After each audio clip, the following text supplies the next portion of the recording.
Afternoon. It's a Monday. Still baking hot. The sun has gone behind the clouds for a little while. There's puppies panting. Had a bit of a problem. Had an issue. I was looking at things down here and playing with a venturi from Rob Bob. I think it's a Sea Bear design originally. Yeah, Sea Bear's design. I saw it on Rob Bob's Backyard Bits. So you can see the water level in there is right down, and in that one, and out the back. You can see the solids are settled. That's all the dirt in there as well. I will stir that up and get rid of it. I've just ordered a couple of filter mats, and I'll stir all that up for a little bit and then get it to go through into the main tank, and then from there up the slow and into mat filters. So some of these are caught right at peak fill, just before the siphons initiated, and almost there with the venturi. I needed some hose clamps, so I ducked down the local the local car parts shop, and what I'd done was I had turned the main valve off and I had left the water pump running.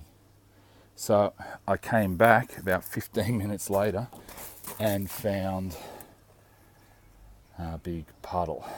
That's an inch of water at the far end. So I'm down a lot of water. But it's actually been a bit of a godsend in some ways, or in one way in particular. I did a pH yesterday, I did my water yesterday. We had trace nitrates, trace ammonia, but the pH was at probably 7, 8. And that's because I've been using hose water to top up with. So I did a test on just straight tap water, and it came in a little lower than that. It came in about 7.6. So that tells me that pH is up, the acidity is up in here because I've got no greenery taking nitrates out. And although the nitrates levels are around the 2 per million, it's obviously enough to send the water alkaline. So I then did a pH on the water out of that rainwater tank. We've got 2 of those, and it runs, that's an overflow, all the way down here and into this, which I have to re-plumb. I plumbed this bit in a few years ago, being lazy, didn't cut it, just laid it there. You can see,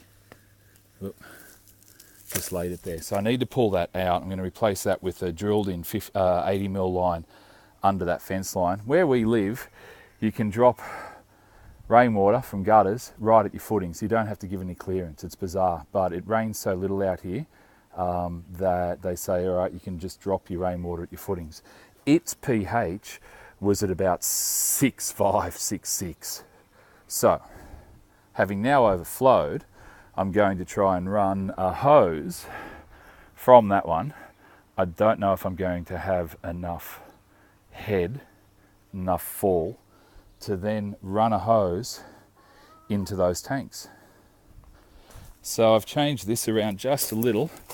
I've put, that's a 40mm, oh goodness me, I've forgotten.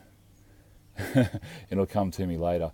On a reducer from a 40 to 50mm pipe valve, foot valve cover.